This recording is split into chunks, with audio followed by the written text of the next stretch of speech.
The dungeon. Her arms were wrestled behind her as she was led down the dark tunnel by the guards. She refused to cry or plead with them. It was futile. She had refused the Emperor. Her fate could have so easily been death, rather than the imprisonment she now faced.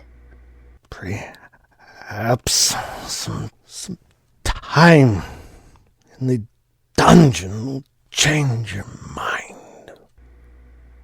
He'd sneered. Of course it wouldn't. Death or imprisonment were her only options. She would never submit to the madman who'd killed her love. Her lover had once been the close friend of the Emperor, until he'd spoken against the plans being made. He would not, could not, allow his friend to take the woman he loved as his concubine, even if that friend was a supreme ruler and the most powerful man in the land. She could remember his face as he was led to execution, the disbelief still in his eyes as he was told he was to die. That was several months ago. She'd been running and hiding ever since. It was ridiculous to think she could escape.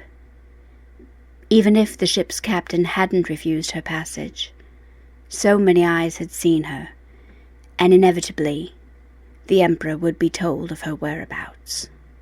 A strong, heavy door was opened, and she was pushed through into the darkness. Her eyes had no time to adjust, as she found herself thrown into a cold, dark cell. The Emperor will have your answer in the morning, the guard said gruffly. I suggest you seriously reconsider the answer you gave him today. You're too beautiful to die. Death is preferable. She stuck her chin out defiantly. He killed my love. I'm happy to join him. The door of the cell slammed shut, as did the dungeon door soon after. The room was silent, but for the slow dripping of water somewhere. Your love lives, came a rusty whisper from somewhere to her right. She looked around in shock and fear, but could see nothing in the dim room, lit only by the single torch near the door. She heard movement in the dirt, and could just make out the sound of something breathing. Suddenly, a hand grasped her arm, and she screamed.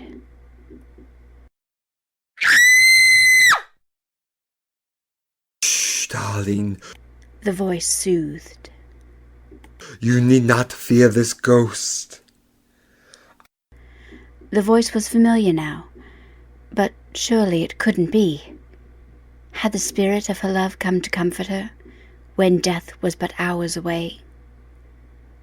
The hand was solid upon her chilled arm. I don't know how much longer we have, but we're together now, and I don't want you to waste that precious time in fear of me. It is I, truly, no spirit, but flesh and blood and bone, such as it is. This sad husk of a man is still the one who loves you. A cry escaped her lips as she realized it was in fact her love, alive. But how? She cried, confused. I saw them lead you to your execution. He who was once my friend sentenced me to a slow death, my darling. Imprisonment in this hole until I die, never to see the sun again. But he was wrong, for the sun shines before me. I can die happy knowing you are well. I beg you to accept him tomorrow. Never. If he touches me, I shall die by my own hand, and I will not let him touch me. Then I shall die of a broken heart rather than his torture or starvation, he replied.